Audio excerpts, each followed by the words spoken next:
Yes, good morning everyone. Welcome back to your economics class. Today we are going to discuss our topic related to aggregate demand. आज जो हमने topic discuss करना है वो हमारा aggregate demand के regarding रहेगा.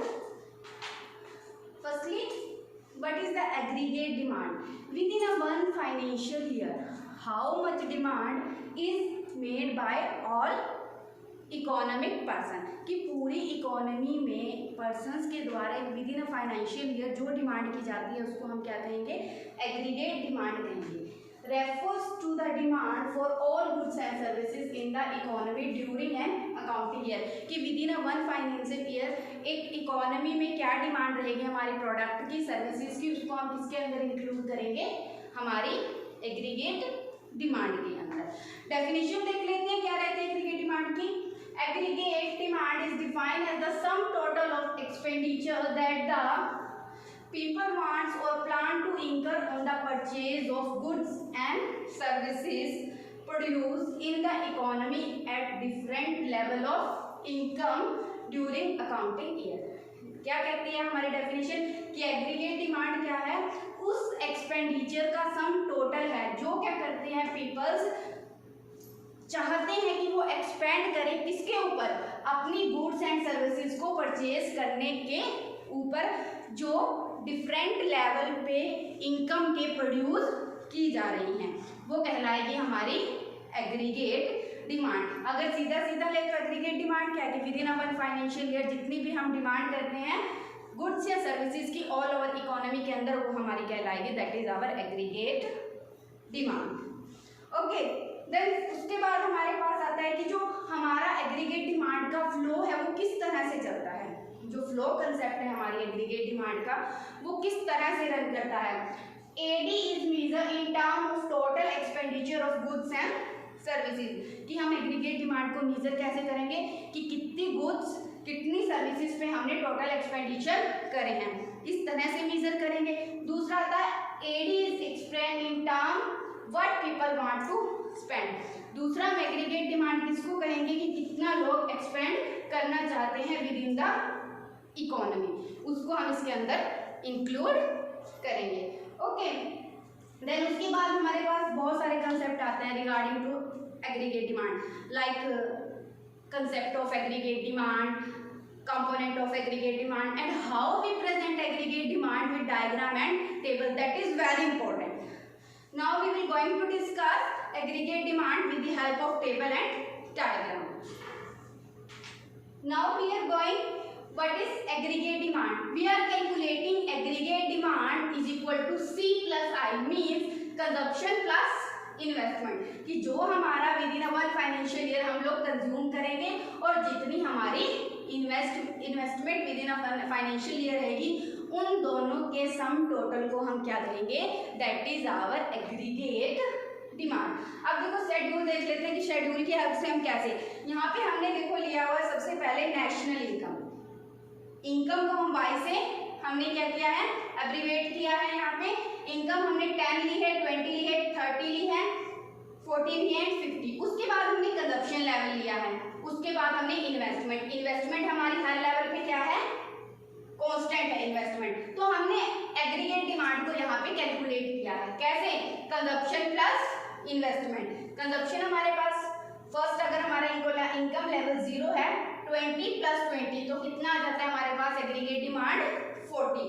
उसके बाद 10 इनकम लेवल पे हम कंजप्शन हमारा 25 है और 20 हमारे पास क्या है, इन्वेस्टमेंट. इनको टोटल करते तो 45 हमारे पास एग्रीगेट डिमांड हमारी क्या हो जाती है, कैलकुलेट हो जाती है.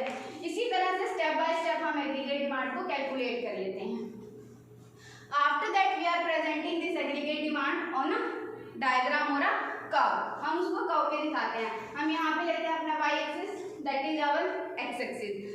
इस पे हमने सबसे पहले यहाँ पे क्या शो किया, वाई एक्सिस पे we are showing aggregate demand and on the X axis we are showing national income. उसके ऊपर हमने क्या शो किया है, यहाँ पे नेशनल इनकम को शो किया है. अब देखते हैं हमने इन्वेस्टमेंट, देखो इन्वेस्टमेंट का लेवल हमारे पास टेबल के अंदर देखते हैं तो सेम रहती है. हमारी इनकम का लेवल कुछ भी हो जाए, चाहे वो 0 हो या फिर 50 या फिर 20 हो या फिर 30, हमारी जो एग्रीगेट डिमांड में इन्वेस्टमेंट है वो क्या रहेगी, कांस्टेंट ही रहेगी। तो ये हमारा क्या बन जाता है यहाँ पे, इन्वेस्टमेंट कर्व यहाँ पे हमारा बन जाता है। उसके बाद हम बनाते हैं हमारा जो एग्रीगेट डिमांड का कर्व है। यहाँ पे हम देखो एग्रीगेट डिमांड के कर्व को कैसे बनाएंगे, 0 इनकम लेवल पे हम 40 लेंगे एग्रीगेट डिमांड, 10 पे हम लेंगे 45 एग्रीगेट डिमांड, जब हमारी इनकम लेवल 20 हो जाता है तो 50 लेते हैं हम एग्रीगेट डिमांड, और इस तरह से हम डायग्राम में पेस्ट कर देते हैं, जिससे हमारा क्या बन जाता है, एग्रीगेट डिमांड कर्व यहाँ पे बन जाता है। ठीक है, तो इस तरह से हम डायग्राम और टेबल की हेल्प से इसको एक्सप्लेन करते हैं हमारी एग्रीगेट डिमांड को। उसके बाद आता है कि कैसा रिलेशन हमें देखने को मिलता है हमारी एग्रीगेट डिमांड में और इनकम के बीच में। ठीक है, तो सबसे पहले AD is increasing when income Y is increasing. देखो यहाँ पे टेबल से हमें ये प्रूफ हो जाएगा रिलेशन, हमारी इनकम 0 से 10 हुई, 10 से 20, ऐसे ही हमारी एग्रीगेट डिमांड में क्या हो रही है, इंक्रीज हो रही है। 0 पे हमारी 40 एग्रीगेट डिमांड थी, जब इनकम लेवल 10 होता है तो एग्रीगेट डिमांड हमारी 45 हो जाती है, जब इनकम लेवल 30 होता है तो हमारी 55 तक एग्रीगेट डिमांड पहुंच जाती है। कि जैसे जैसे इंक्रीजिंग में रहेगा हमारा इनकम लेवल, वैसे वैसे हमारी क्या रहेगी, एग्रीगेट डिमांड ऑलवेज इंक्रीजिंग में रहेगी। तो एग्रीगेट डिमांड और इनकम के बीच में रिलेशन कैसा हो गया हमारा, पॉजिटिव रिलेशन। दूसरा आता है AD is not 0 when income level Y is 0। क्या आपको ऐसा लगता है कि जब हमारे पास बिल्कुल भी इनकम ना हो, इनकम लेवल 0 हो, तो आप सब कुछ कंज्यूम करना छोड़ दोगे? ऐसा पॉसिबल नहीं है। अगर आपका इनकम लेवल बिल्कुल 0 भी होता है तब भी आप क्या कंज्यूम करना नहीं छोड़ोगे, तब भी आपके पास एग्रीगेट डिमांड कुछ ना कुछ जरूर रहेगी। इसीलिए कहते हैं कि when our income level is 0 but aggregate demand is not 0। Aggregate demand हमारी 0 नहीं आएगी। ठीक है, तो ये हमारा एग्रीगेट डिमांड का कंसेप्ट हो गया कि एग्रीगेट डिमांड होती क्या है, कैसे इसको हम रन करते हैं। ठीक है, और कैसे हम इसको शेड्यूल और कर्व की हेल्प से एक्सप्लेन करते हैं। Next topic we are going to discuss what are the components of aggregate demand. That is very important topic. What is the component of aggregate demand. Aggregate demand के component देखो हमारे पास कौन कौन से आते हैं। 2 टाइप की इकोनॉमी के बेस पे हम कंपोनेंट्स को बाइफिकेट करते हैं। फर्स्ट आती है हमारी इकोनॉमी क्लोज्ड इकोनॉमी, दूसरी आती है ओपन इकोनॉमी। सबसे पहले तो हमें मीनिंग पता होना चाहिए क्लोज्ड और ओपन इकोनॉमी कौन सी होगी। क्लोज्ड इकोनॉमी वो इकोनॉमी होती है जब हम within the boundary of our country trading करते हैं, within the boundary of our country transaction को परफॉर्म करते हैं, वो कहलाएगी हमारी क्लोज्ड इकोनॉमी। दूसरा आता है कंसेप्ट हमारे पास ओपन इकोनॉमी का।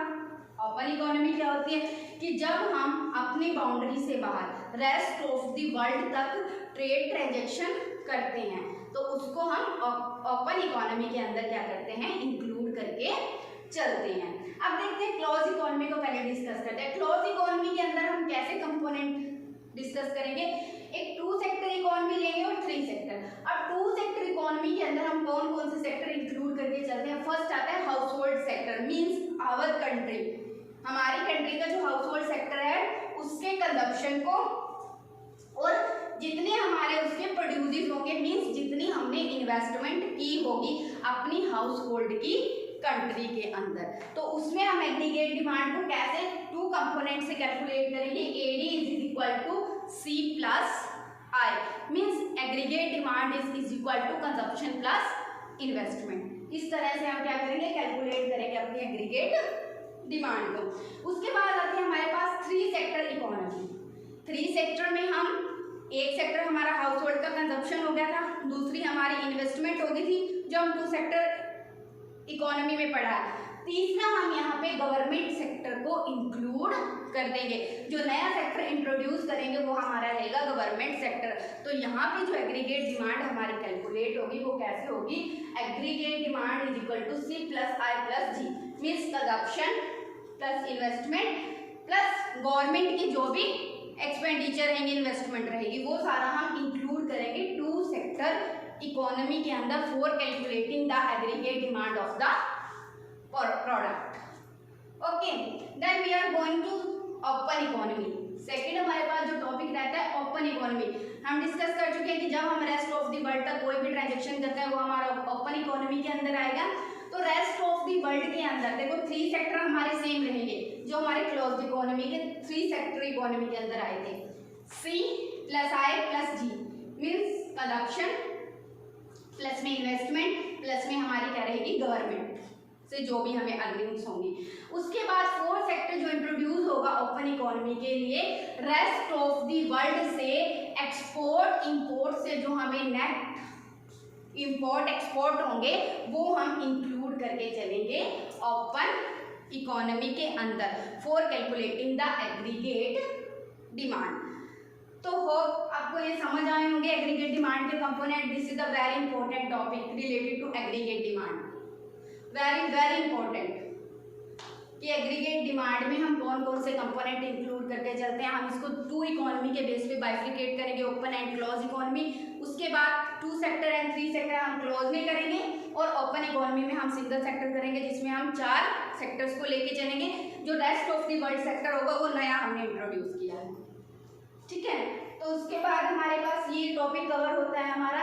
उसके बाद एक हमारे पास आ जाता है कि एग्रीगेट डिमांड जो हमारी है किस किस सेक्टर ने कितने हेल्प किया एग्रीगेट डिमांड के अंदर। तो इस जो डायग्राम है हम इसकी हेल्प से देखते हैं। इन्वेस्टमेंट सेक्टर ने अगर देखे तो यहाँ पे जो ग्रीन कलर से शो रहा है दैट इज 15%। 15% हमारा एग्रीगेट डिमांड में इन्वेस्टमेंट का पार्ट है। उसके बाद गवर्नमेंट के जो आप देखेंगे गवर्नमेंट ने कितना किया है, गवर्नमेंट का आता है हमारे पास 23%।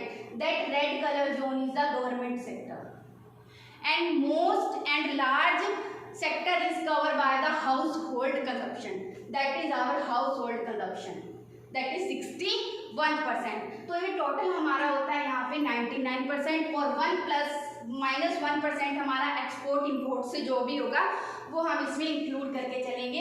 इससे हम स्टडी करते हैं कि कौन सा सेक्टर एग्रीगेट डिमांड में कितनी हमारी इन्वेस्टमेंट लेकर चलता है, कितनी हेल्प करता है एग्रीगेट डिमांड में। तो ये हमारा एग्रीगेट डिमांड का टॉपिक था। आशा करती हूँ कि आप लोगों को समझ आया होगा।